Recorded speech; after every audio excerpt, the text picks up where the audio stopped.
bigyan nyo ng 0 yang putang inang Joel Chua.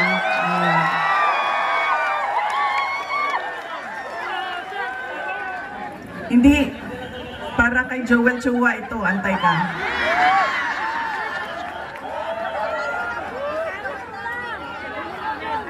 Sabi nung bata, kasi sabi ko, bigay daw yung apple. Ibibigay ko itong apple na ito kay Apple Nieto.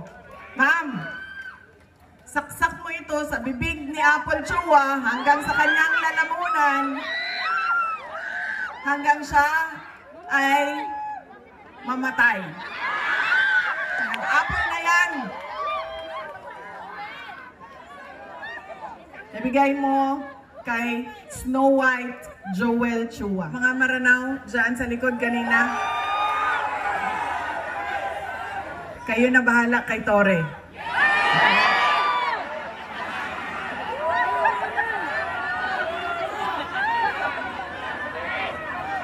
Si Congresswoman Apple Nieto na ang bahala kay Joel Chua sa tulong ninyo.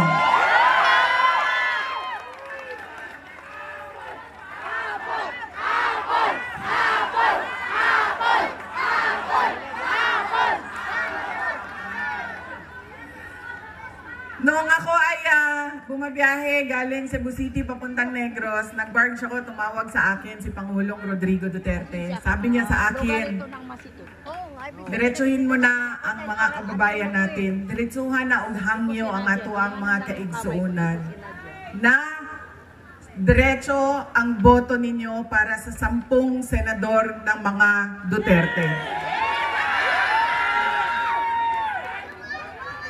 Si Bongo Bato de la Rosa, Jimmy Bondoc, Rodante Marcoleta, Philip Salvador, Attorney Vic Rodriguez, Attorney Jaylee Hinlo, Attorney Raul Lambino, Pastor Apollo Kibuloy, at Richard Mata.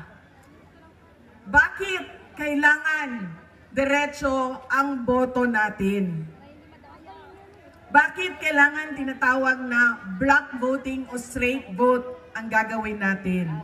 Dahil unang-una, kapag hinaluan ninyo ng ibang kandidato o leader na sa iba ang kanyang pamumulitika, ay magkakagulo lang, mag-aaway lang lagi at magbabangayan lang lagi.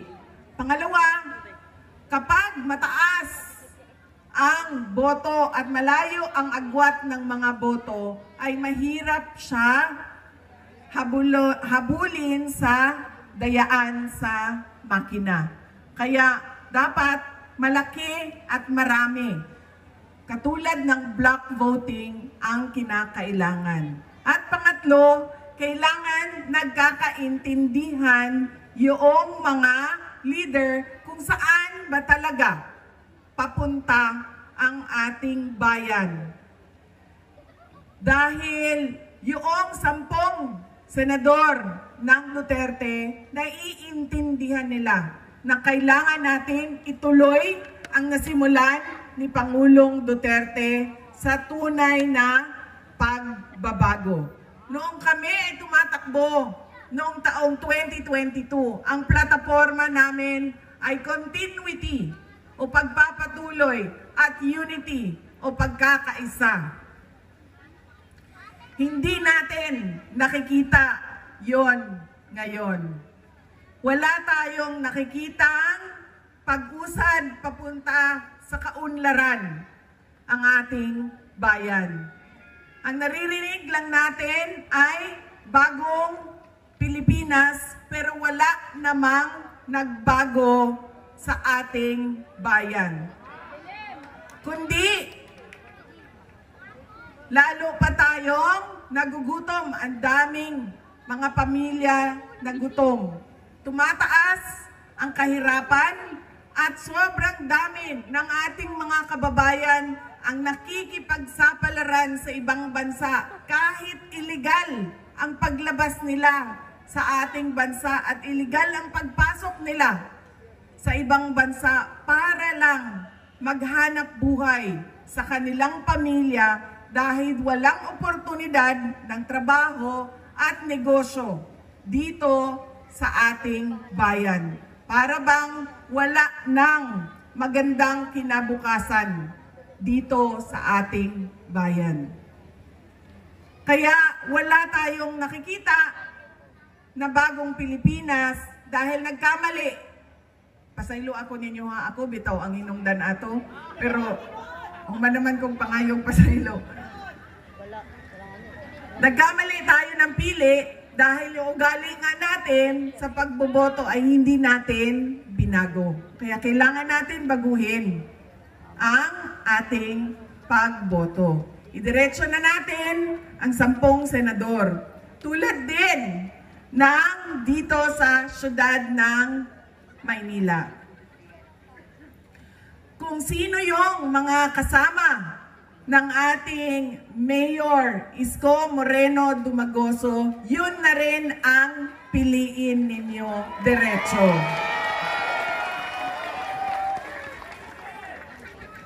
Dahil tulad ng sinabi ko sa kanila, kung pipili kayo ng mayor dito, pipili kayo ng vice mayor sa kabila, pipili kayo ng 2 konsihal dito, 3 doon, o ilan bang, hati-hatiin ninyo ang boto, magkakagulo lang din ang inyong lokal na pamahalaan. Hindi makakagalaw ang mayor ninyo.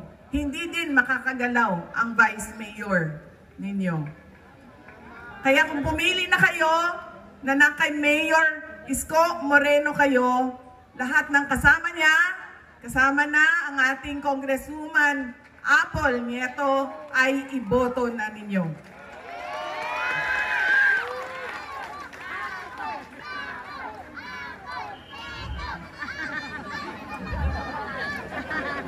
Hindi para kay Joel Chua ito, antay ka.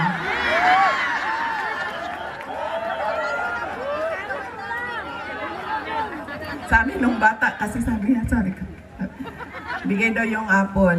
Ibibigay ko itong apple na ito kay Apple Nieto. Ma'am, saksak mo ito sa bibig ni Apple Chua hanggang sa kanyang lalamunan, hanggang siya ay mamatay. Yung apple na yan, ibigay mo kay Snow White Joel Chua. Alam nyo,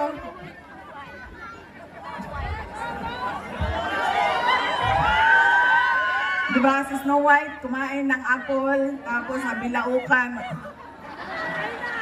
Apple yan. Bigay mo yan sa kanya, saksak mo yan doon sa bibig niya.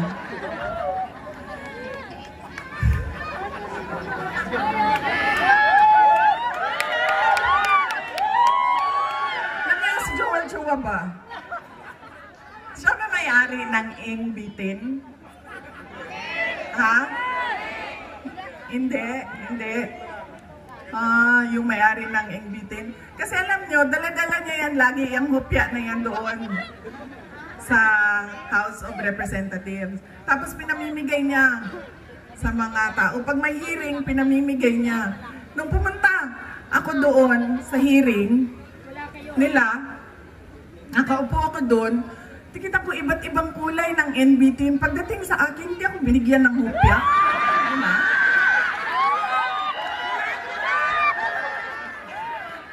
Para bang hindi ako nagugutom. Para hindi ako karapat-dapat bigyan ng hupya. Tapos, sinasabi niya, abogado siya, nung nandoon ako, at pinapaot niya ako, magsumpa ka. Sabi ko, bakit ako magsumpa? Nakalagay sa rules ninyo, ang manunumpa lang ay witness. Hindi naman ako witness nito. Resource person ninyo ako. So bakit ako manunumpa?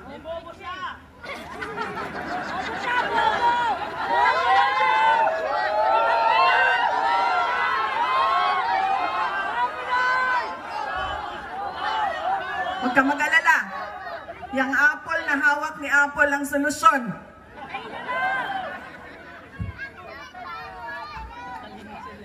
Tapos, o sige na, wag na yan si Inday Sara, hindi sumasagot. Hindi niya masagot. Bla bla bla, bla bla bla. Tapos sabi ko, okay, sige, walang problema. Pinatawag nila yung mga kasamahan ko sa aming opisina. Walang problema. Sabi ko, anong gusto ninyo? O sige, pupunta kami. Kaya naman namin sagutin yan lahat. O di sige. Pagdating doon, kinulong na niya yung isang kasama namin, si Yusek Lopez. Nagalit na ako. Nagalit na ako. Dahil ako naman yung hinahabol ninyo. Ako yung gusto ninyong paalisin. Ako yung gusto ninyong sirain. Bakit nyo dinadamay yung mga kasama ko sa opisina? Sinabi niya, pasensya na. Sinabi niya sa kapatid ko, pasensya na, sabihin nyo sa kanya. Dahil lahat naman tayo dito, sundalo lang. Kayo, sundalo kayo, kami, sundalo kami ni Martin Romualdez. Uy, hindi lang buwaya, sir. Tambalus-lus yun ng buwaya.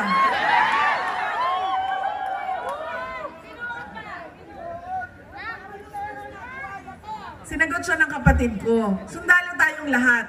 Pero kami, sumusunod kami sa tamang orders. Hindi kami sumusunod sa mali. Yan! Hindi ko nga alam kung paano nyo napili yan si Joel Chua, pero nasabi na sa akin yun.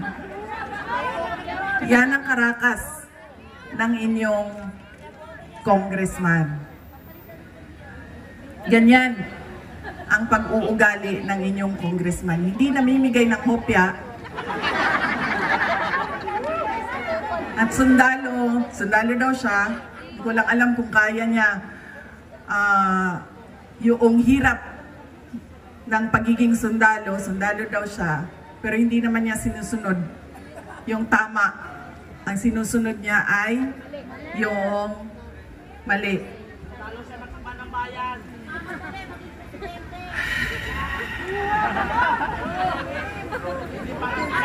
Nakalimutan ni Joel Chua nung sinisira niya yung pangalan ko na hindi ako kandidato ngayong eleksyon na ito. Walang mawawala sa akin. Nawala naman ang pangalan ko dahil kinuha nila at niyuraakan nila. Pero nakalimutan niya, kandidato siya ngayong eleksyon na ito. Kaya ano ang dapat nating gawin para kay Apple Nieto? O hindi lang iboto, ano pa ang dapat nating gawin? Ikampanya. Idala sa lahat ng mga presinto at sabihan ang ating mga kasama, bigyan nyo ng 0 yang putang inang Joel Chua.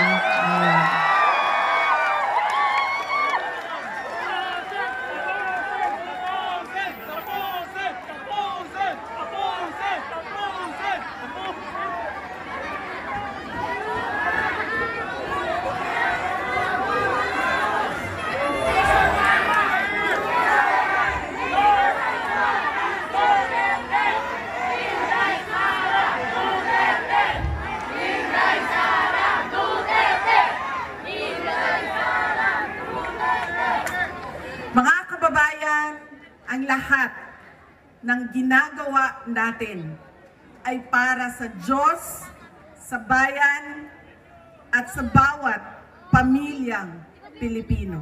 Syukran.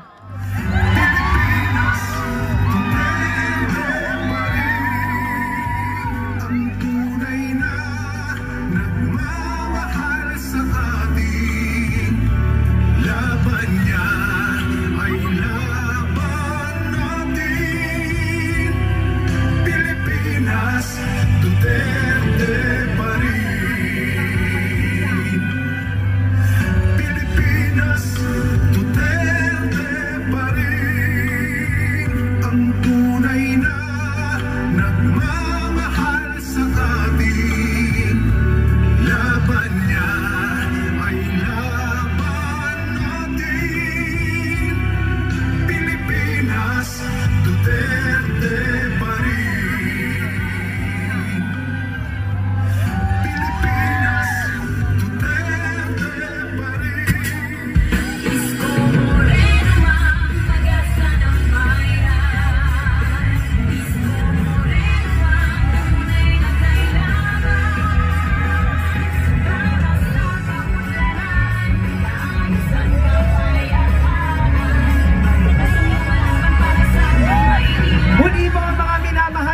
taga Distrito 3,